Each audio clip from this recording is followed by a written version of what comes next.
where do you work? What do you do? Work at Mental Health Cooperative. We have several mental health offices across the state.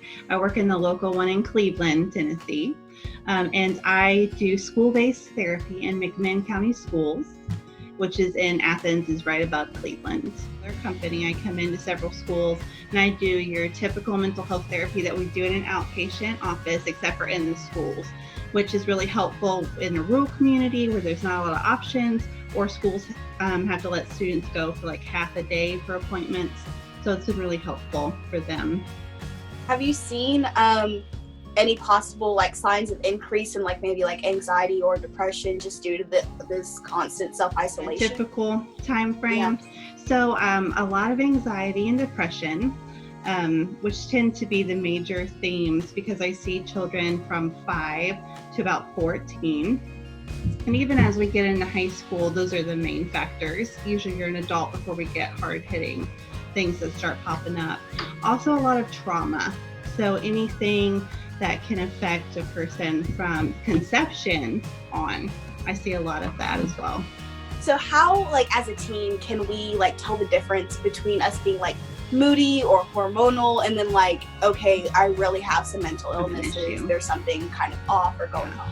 So one of the main key factors is if we're moving from being able to kind of still do your day-to-day somewhat, or if we're getting into the point where you're going days and days, you're not eating, or you're overeating, or you're not showering, or we're not sleeping, we're not getting out of bed, we're not socializing, things that go that far for an extended period of time is kind of your big red flag. Because we're always going to have times where we go through bad stuff. Grief happens, breakups happen, overwhelming things happen. Especially if we feel like we don't have good support in a moment, it's going to be overwhelming. But if you are kind of shutting down from your day-to-day needs for an extended period of time, it's definitely time to ask for some help. Kind of going along with that, what are maybe some tips or some things as a mental health professional that we could do in our daily routines that could kind of help promote better mental health? You want to go to bed around the same time, which I know fluctuates weekends, summers, break, school, but around the same time frame. Get up around the same time.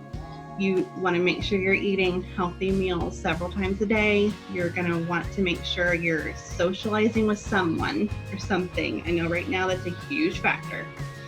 We've all felt really isolated. So any kind of phone call, any kind of mail letters, going back in time a little bit, you can write things out. All of those things are really important. And also getting outside. If you just want to walk to the mailbox and back, that's something. But just kind of the change, getting the sunlight, it really helps our bodies. How can we stay on top of our workload when we aren't feeling so motivated? Like, how do we knock it out or like build up the energy to do it? Okay, so just kind of not wanting to start things and get things moving. Yeah, that's hard.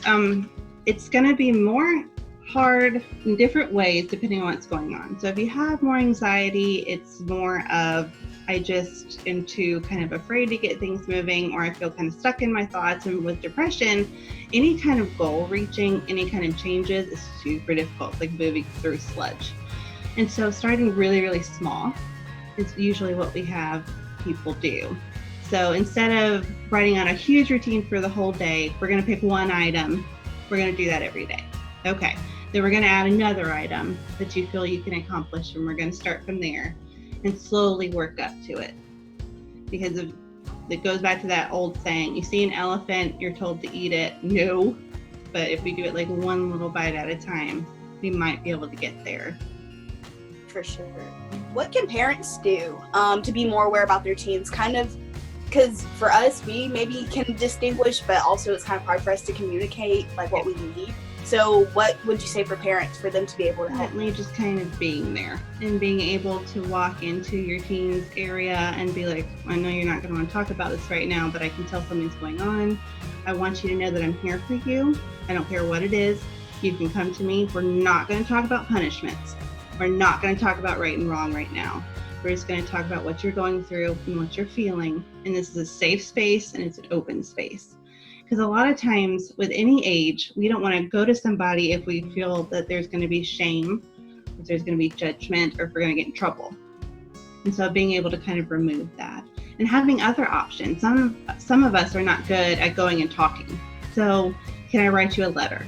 Can I draw something? Can we just spend time together? Can you sit next to me? All of those things can really make a difference. So just being present and open, I think, is the biggest key. What are some places that students could seek help or resources, not just during this time, but just like in general? Yeah. If you're at school, your school counselors always know. They're equipped, they're ready to have that information. A quick Google search will also give you options. If you just type in mental health and where you're at, there are, of course, the suicide hotline is always there. Please call it, because there are people that will talk to you and get you through that time, and they'll set you up with things that you need after that. So you can also talk to your parents. If you have that open relationship and you feel like you can go and say, I'm struggling right now, do you think we can get somebody to talk to you? They also will be able to help you.